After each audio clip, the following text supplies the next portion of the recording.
अहिंसा एवं करुणा के अवतार श्रमण भगवान महावीर के पावन पुनीत चरणों में सादर कोटि कोटि वंदन अभिनंदन।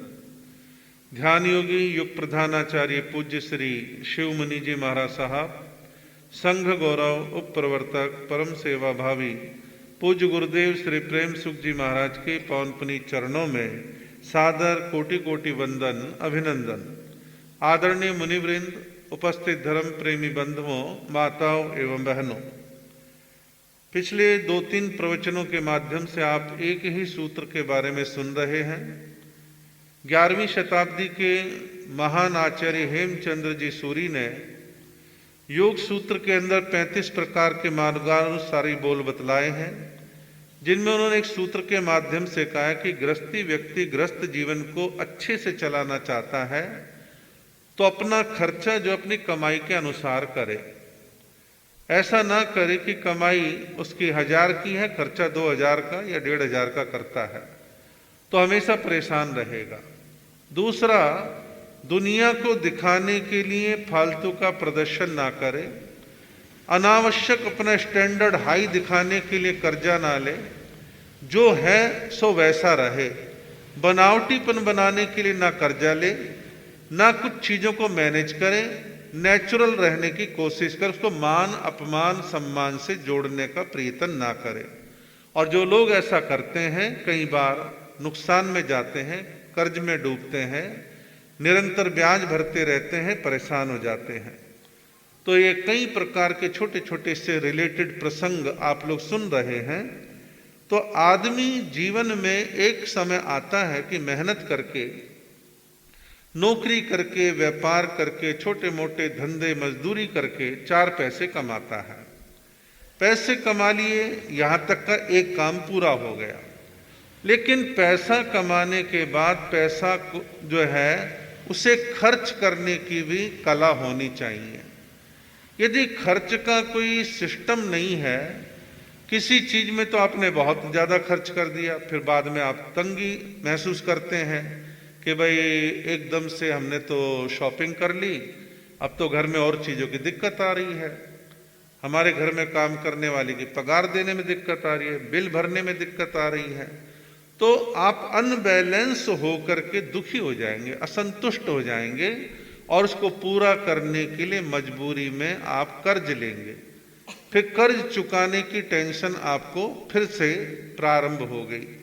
तो कहने का अभिप्राय ये है कि वो महान आचार्य कह रहे हैं, कमाई के साथ साथ खर्च करने की कला आपको आनी चाहिए। खर्च की जो व्यवस्था है वो आपको करने की कला आनी ही चाहिए। और उसका सिंपल तरीका है, आय जितनी है, कमाई जितनी है, इनकम जितनी है, खर्च उससे थोड़ा सा कम करे। खर्चा कम करेगा तो हाथ ठीक ठाक चलेगा और कहीं किसी चीज में परेशानी में नहीं आएगा। गृहस्थ जीवन को चलाने के लिए गृहस्थी लोग एक काम करते हैं और सही भी है कि टोटल कमाई का कुछ प्रतिशत पैसा भविष्य के लिए बचा करके रखते हैं, जिसके लिए कहा है आपदर्थे धनम रक्षेत, कि गृहस्थी व्यक्ति आपातकाल के लिए, संकट काल के लिए पैसा थोड़ा सा बचा करके रखे। क्यों रखे?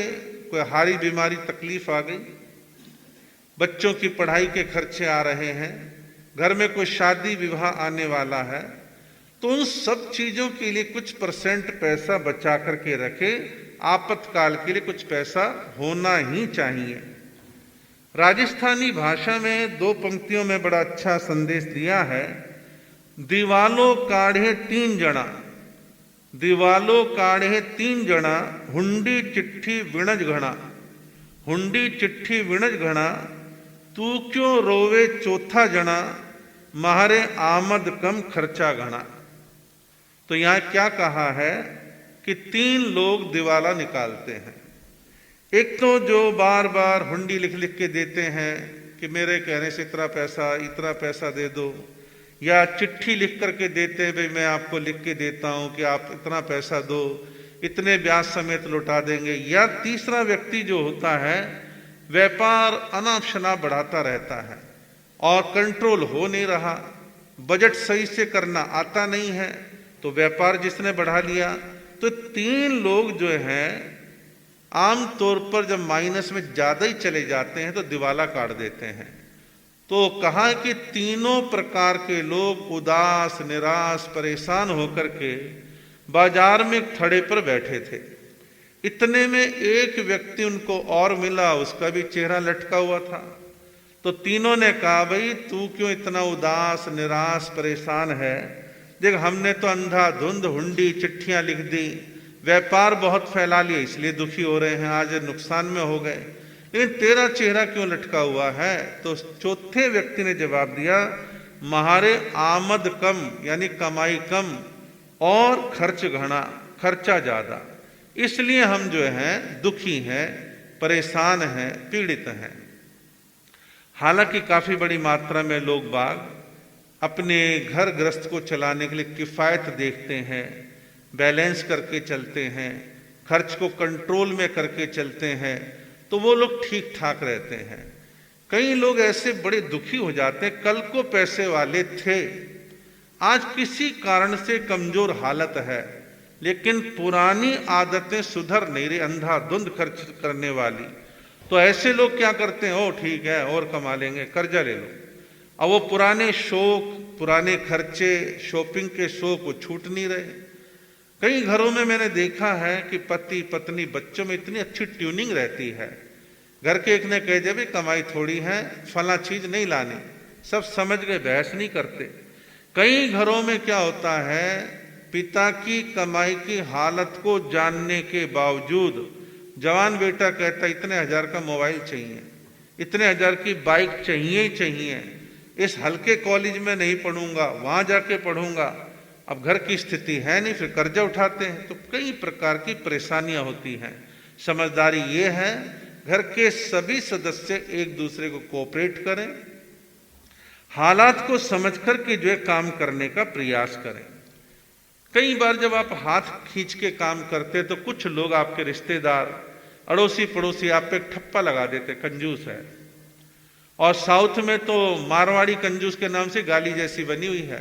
तमिल लोग जो हैं मारवाड़ी कंजूस बोल करके, जैन लोग जो वहां गए हुए हैं या दूसरे अदर लोग गए हुए हैं, तो उनके लिए गाली है कि कंजूस मारवाड़ी। कहे जाओ, क्या फर्क पड़ता है, अपने तरीके से चलना, सामने वाला कहता रहे, इससे क्या फर्क पड़ता है। लेकिन आप देखेंगे साउथ में हमारे जो जैन लोग, अब तो थोड़ा उस चीज में चेंज आ रहा है और काफी आ गया है। हमारे लोग, जैन लोग वहां जाकर के गिरवी का धंधा करते थे।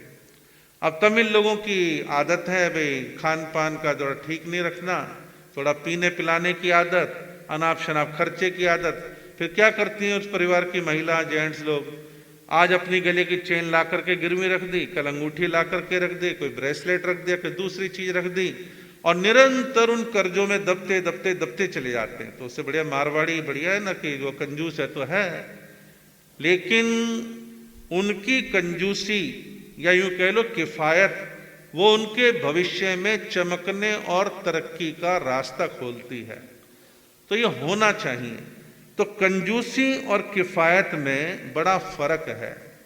आज वर्तमान समय में फैशन, नई पीढ़ी की बात कर रहा हूं, फैशन, फिजूल खर्ची, दिखावे की मनोवृत्ति, ये लोगों को नुकसान में ले जा रही है।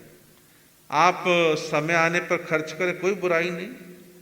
कोई फैशन आया है, आपको अच्छा लग रहा, आप समर्थ हैं, आप कोई चीज खरीदते हैं, कोई बुरी बात नहीं है। आप बहुत पैसे वाले हैं, बेटा बेटी शादी में कुछ खर्चा करना है, कोई बुराई नहीं है। लेकिन अंदर से एक मनोवृत्ति सुधारनी चाहिए कि मैं दिखावा प्रदर्शन जो है नहीं करूंगा, फिजूल खर्ची नहीं करूंगा, कंट्रोल करके चलूंगा। महात्मा गांधी ने अपने अनुभव में कहीं किसी डायरी में लिखा था कि मनुष्य अर्थ की कमी के कारण उतना परेशान नहीं है। मनुष्य अर्थ यानी पैसा, पैसे की कमी की वजह उतना दुखी परेशान नहीं जितना आर्थिक अव्यवस्था के कारण दुखी है। आर्थिक अव्यवस्था कि आपने कमाई के अनुसार खर्च का मैनेजमेंट नहीं बनाया, इसलिए आप जो है दुखी परेशान देखने में आते हैं। हमारे देश की केंद्र सरकार और राज्यों की राज्य सरकारें हर साल अपना बजट बनाती हैं कि टोटल हमारी जो कमाई है स्टेट की या सेंटर की, तो उस कमाई को फैलाते हैं कि वे एजुकेशन में कितना खर्च करना है इस आने वाले एक साल में, हेल्थ पर कितना खर्च करना है, सड़कों पर, डैम पर, पुल पर, रक्षा पर और खेलों पर, कई चीज़ों में हमें कहाँ कहाँ कैसे खर्च करना है। तो वो देश और वो राष्ट्र आराम से ठीक ठाक चलेगा। और जहाँ किसी एक तानाशाह की वजह से कहीं ज़्यादा कहीं कम अनबैलेंस कर दिया तो वहाँ की अर्थव्यवस्था खराब हो जाती है। तो संतुलन बनाने की हमेशा आवश्यकता रहती है। आप एक दृष्टांत से इस बात को अच्छे से समझ पाएंगे। भारत की आज़ादी से कुछ साल पहले बनारस के अंदर बनारस हिंदू विश्वविद्यालय का निर्माण कार्य पंडित मदन मोहन मालवीय जी के नेतृत्व में चल रहा था। और वो विश्वविद्यालय जो बन रहा था जनता के सहयोग चंदे से बन रहा था। लोग पैसा देते थे, काम चल रहा था। एक बार पैसा लगभग समाप्त होने वाला था और अभी कंस्ट्रक्शन काफी बाकी थी। तो पंडित मदन मोहन मालवीय जी के दिमाग में आया कि फला शहर में फला धनवान व्यक्ति रहता है और आज तक मैं उसके पास चंदा लेने के लिए गया नहीं, तो आज मैं चलता हूं, उनसे कुछ चंदा लेके आता हूं, पैसा लेके आता हूं। तो शहर में गए, दोपहर बीत गई थी, शाम हो रही थी, कुछ आकाश में बादल छाए हुए थे। जब सेठ जी के यहाँ पर गए तो सेठ जी बही खाता लेकर के कुछ हिसाब किताब कर रहे थे, नोटों की ढेरी लग रही थी, कुछ पैसे वैसे गिनने थे, ये सारा काम कर रहे थे। और अंधेरा होने की वजह से एक दीपक जो है जल रहा था। दीपक के प्रकाश में सारा काम कर रहे हैं। इसी बीच पंडित मदन मोहन मालवीय पहुंचे। दोनों ने एक दूसरे को देखा, अभिवादन किया, प्रणाम किया और पंडित मदन मोहन मालवीय बैठ गए कि वे सेठ जी काम कर रहे हैं तो बीच में बोलना ठीक नहीं, इनका काम निबट जाएगा तो बात हो जाएगी। जब थोड़ी देर के बाद सेठ जी का काम हो गया तो उन्होंने एक नौकर को आवाज लगाई, ये बही खाता पैसे अंदर रखो और ये दीपक को बुझा दो, दीपक को बुझा दो, पंडित जी आए हैं, अंधेरे में बात कर लेंगे, फालतू क्या तेल जलाना, महंगे भाव का तेल जलाना कोई जरूरी थोड़ी ना है। दीपक को बुझा दो, सब सामान अंदर रख दो और हम इनसे बात करेंगे। पल भर में पंडित मदन मोहन मालवीय जी के मन में एकदम से विचार बदल गए कि मैं आया तो पैसा मांगने के लिए, चंदा मांगने के लिए, तो आदमी बड़ा कंजूस है। दीपक में तेल जलने की इतनी चिंता है कि उसको बंद करवा रहे हैं, बुझवा रहे हैं कि तेल फालतू ना जले। तो थोड़ी देर बाद सेठ जी बोले, अच्छा पंडित जी बताओ कैसे आना हुआ। तो एकदम बात बदलते पंडित मदन मोहन मालवीय जी ने कहा, नहीं नहीं सेठ जी, मैं इधर से गुजर रहा था, सोचा आपसे मिलता चलूं, आपसे मिलने के बहाने से इधर आ गया, बस मिल गए, बातचीत हो गई, अब मैं चलूंगा। तो अनुभवी सेठ ने कहा कि पंडित जी आपकी भी उम्र है तो मेरी भी उम्र है, मेरा भी अपना अनुभव है। आप जैसे काम के व्यक्ति, समाज के भले के काम करने वाले व्यक्ति फालतू तो घूमने वाले नहीं हो। आए तो किसी कारण से ही हो, लेकिन आप किसी संकोच के कारण अपने मन की बात मेरे को कह नहीं पा रहे हो। तो फिर उन्होंने कहा जो कहना है सो कहो।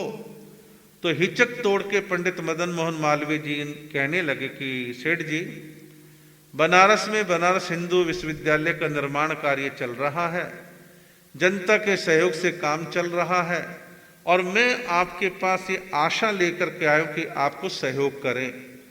लेकिन थोड़ी देर पहले दीपक में तेल जलने वाली चिंता को सुन करके मेरा मन थोड़ा बदल गया और मैं सोचने लगा, कमाल है कि जो व्यक्ति तेल जलने की इतनी चिंता कर सकता है क्या चंदा देगा। अब सेठ जी मुस्कुराए और मुस्कुरा के मुनीम जी को आवाज दी, कहने अच्छा भाई मुनीम जी अंदर जाओ और तिजोरी में 1.25 लाख रुपए की थैली रखी है, वो 1.25 लाख की थैली लेकर के आओ। 1.25 लाख की थैली आई। सेठ जी अपने स्थान से खड़े हुए और हाथ जोड़ के थैली हाथ में लेकर के कहने लगे कि पंडित जी स्वीकार करो, ये 1.25 लाख की थैली है और आपने मुझे सेवा का मौका दिया, मेरा अहोभाग्य है, और आज तो मैं 1.25 लाख की थैली दे ही रहा हूं, लेकिन भविष्य में भी आपको उस काम के लिए पैसे की जरूरत हो तो दोबारा भी याद कर लेना, मैं फिर देने के लिए तैयार हूं। फिर उन्होंने कहा कि पंडित जी बात ऐसे, मैंने अपने जीवन का एक असूल बना रखा है, एक नियम बना रखा है कि किसी भी चीज को वेस्ट नहीं करना, बर्बाद नहीं करना, हर चीज का अच्छा यूटिलाइज करना। तो उन्होंने कहा मैं मूलतः कंजूस नहीं हूं, लेकिन मैं किफायत करता हूं। बहुत सारे लोगों की आदत होती है, खासतौर पर जेंट्स लोगों की। जेंट्स लोग 4 दुकान पे नहीं जाते, मोल तोल थोड़ा कम करेंगे, जो मांगा सो दे के आया। महिलाएं थोड़ा मोल तोल करती हैं, 4 दुकानों पर जाती हैं, जहां कम में मिल रहा है, ठीक ठाक मिल रहा है, उसको लेकर के आ जाती हैं। तो घर चलाने के लिए किसी MBA की आवश्यकता नहीं है कि डिग्री होगी तभी घर चलेगा। कुछ कुदरती गुण होते हैं जीवन के अंदर। पुरानी महिलाएं देखने में आती थी कि अंगूठा छाप होती थी, लेकिन घर की टोटल जितनी कमाई है अपने घर को आराम से चलाती थी। जेंट्स लोगों को कभी सुनने में नहीं आता इसने कर्जे में डुबो दिया, फालतू खर्च करके आ गई, नहीं। तो ये मैनेजमेंट के गुण नैतिक रूप से और एक नेचुरल रूप से जीवन के अंदर होने ही चाहिए। जो लोग ऐसा अपने जीवन में करते हैं उनका जीवन अच्छा, सुंदर और प्रभावशाली बनता है। कई बार जीवन में दिखावे की वजह से भी लोग माइनस में आते हैं।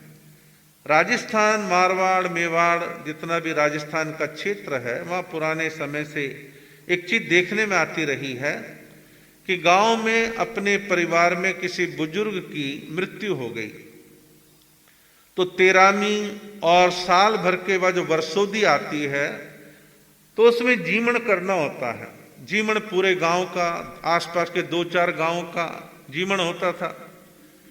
पंचों का और रिश्तेदारों का, आसपास वालों, इतना प्रेशर रहता था कि बहुत सारे लोग अपनी जमीन बेच के, जमीन को गिरवी रख करके, घर के कोई आभूषण है सोने के तो उनको गिरवी रख करके कर्जा लेकर के लोगों के लिए जीमण करते थे। अभी राजस्थान सरकार ने, हालांकि इस बुराई के खिलाफ हमारे बड़े बड़े जैन संतों ने पिछले 100 सालों में इसके खिलाफ बोला अपने प्रवचनों में, और लोग कुछ संभले भी, लेकिन फिर भी अकेले जैन समाज की बात नहीं थी, वहां सब कौम के अंदर ऐसा प्रचलन है। खाने वाले तो 4 लड्डू, पूड़ी, हलवा खा के चले जाते थे, लेकिन जिसके घर में ऐसी घटना घटे बेचारा कई कई साल तक कर्जे में उलझा रहता था। तो अभी राजस्थान सरकार ने नियम बना दिया, यदि कोई कर्जा लेकर के ऐसा जीमण करता है तो एक कानूनी अपराध है, और इस पर बैन कर दिया है, प्रतिबंध लगा दिया। लगाना पड़ा मजबूरी में। तो दिखावा, प्रदर्शन, लोगों की झूठी वाहवाही, लोक लाज के चक्कर में लोग बाग ऐसा काम करते हैं। एक छोटी सी बात कह के अपनी बात को पूरा करूंगा। एक गांव के अंदर अनेक अच्छे परिवार निवास करते थे, हर वर्ग के लोग रहते थे। उस जमाने में महिलाओं के हाथ में कंगन पहना जाता था, जिस कंगन का नाम था चंदरबाई का चूड़ा। चूड़ा कहो, कंगन कहो, इस प्रकार वो चूड़ा जो है थोड़ा महंगा होता था, वो पहनने की प्रथा थी। महाजनों के एक परिवार में एक सेठानी ने चंदरबाई का चूड़ा अपने दोनों हाथों में डाला। गांव और मोहल्ले भर में चर्चा हुई, सब आ रही हैं महिलाएं, कहाँ से खरीदे, कितने का मिला, बड़ा सुंदर है, बड़ा अच्छा है। महिलाओं में चर्चा बहुत तेजी से फैली। तो एक महिला जो डोमनी थी, छोटे परिवार की थी, डोम एक जाति होती है, तो डोमनी थी, उसने देखा वाह, सेठानी ने हाथ में चंदरबाई का चूड़ा पहना, गांव भर में चर्चा है, और मैं भी ऐसा चूड़ा पहनूं तो मेरी भी चर्चा होगी, मेरा भी नाम लिया जाएगा, लोग मेरी भी प्रशंसा करेंगे। ऐसा सोच करके उसने इधर से उधर से कर्जा पर्जा लेकर के चंदरबाई का चूड़ा मंगा लिया और हाथ में पहन लिया। लेकिन अफसोस कि हाथ में चूड़ा पहने कई घंटे गुजर गए, कोई पूछने भी नहीं आया। किसी ने दो शब्द भी नहीं बोले कि कहाँ से खरीदा, कितने खरीदा, बड़ा सुंदर है, कुछ नहीं कहा। मन ही मन बड़ा मलाल है कि किसी ने नहीं पूछा, कमाल है।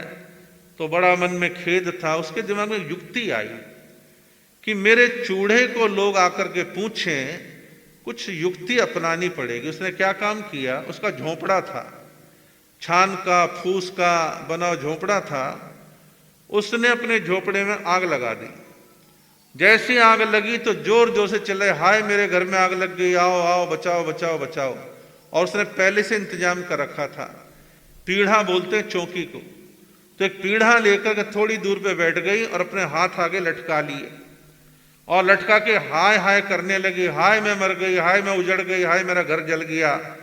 तो गांव की दो चार महिलाएं सहानुभूति में आई तो थी आग की वजह से। उसका चूड़ा देखते बोले, अरे ये कब खरीदा, ये कब पहना तुमने? बोले तुम पहले ही पूछ लेते तो झोंपड़ा फूंकने की नौबत ही नहीं आती। इसे कहते हैं घर फूंक तमाशा।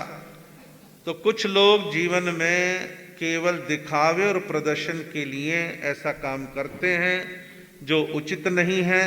चार्वाक मत की मान्यता तो रही है, ऋणम कृत्वा घृतम पिबेत, कर्जा ले लो घी पी लो, दंड पे लो, कर्जा मांगना है तो लठ दिखाओ, डंडा मारो कर्ज वाले को। अब लोगों की एक धारणा बनती जा रही है, जिसको कर्जा लेना बैंक से लो। प्राइवेट कर्जे देने धीरे धीरे कम हो रहे हैं।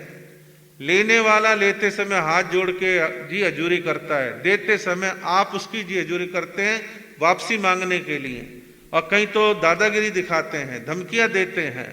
और कई राज्यों की सरकारों ने तो कर दिया कि महाजन व्यक्ति कर्ज देने वाला जबरदस्ती कर्ज वापस मांगेगा तो उस पर केस हो जाएगा। तो ऐसे कौन देगा, कौन पागल है? कोई नहीं देगा। तो कहने का अभिप्राय यह है कि इस सूत्र का भाव है कि हम खर्च का इंतजाम तरीके से करें, मेहनत करके कमाएं, न्याय नीति के रास्ते पर चलें, ईमानदारी से अपने काम करने का हमारे को प्रयास करना चाहिए। आपका समय हो रहा है।